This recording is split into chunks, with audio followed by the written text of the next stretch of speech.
সামান্য একটু মেয়ের জন্য দাদার সাথে আপনি বেইমানি করলেন। দাদা যদি জানতে পারে দাদাকে আপনি কি জবাব দিবেন? সেটা আমি পরে ভাববো। তুই এখন যা তো, আমাকে জ্বালাসনি।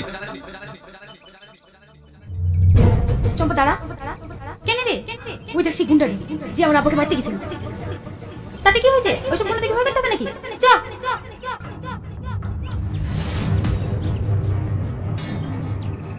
দাঁড়াও সালমা, তোমার সাথে আমার কিছু কথা আছে। রাস্তা ছাড়েন বলছি। সালমা, আমার কথাটা একবার শোনো। আমি কোনো রাস্তার গুন্ডা মাস্টারের সাথে কথা বলতে চাই না। রাস্তা ছাড়েন আমার। তুমি ভুল ভাবছো সালমা, তুমি যতটা ভাবছো ততটা খারাপ আমি না। থাক, আমার সামনে বেশ ভালো সাজা নাটক করতে হবে। আমি নাটক করছি না সালমা, তুমি বিশ্বাস করো, আমি তোমাকে সত্যি অনেক ভালোবাসি। আমি জানতাম না যে ওটা তোমার আব্বা, না আমি কখনো মারতে যেতাম না। ও, তার মানে আমার আব্বা না হয় অন্য কেউ হলে তাকে মেরে ফেলতে? না না সালমা, আমি ওভাবে কথাটা বলতে চাইনি। তুমি কি বলতে চাইছো আর কি বলতে চাইছো না সবই আমার বোঝা হয়ে গেছে। আর তুমি কি বললে? ভালোবাসি। এই ভালোবাসার কথাটা না তোমার মতো গুন্ডার মুখে মানায় না। চল সালমা, আমাদের দেরি হয়েছে। চল।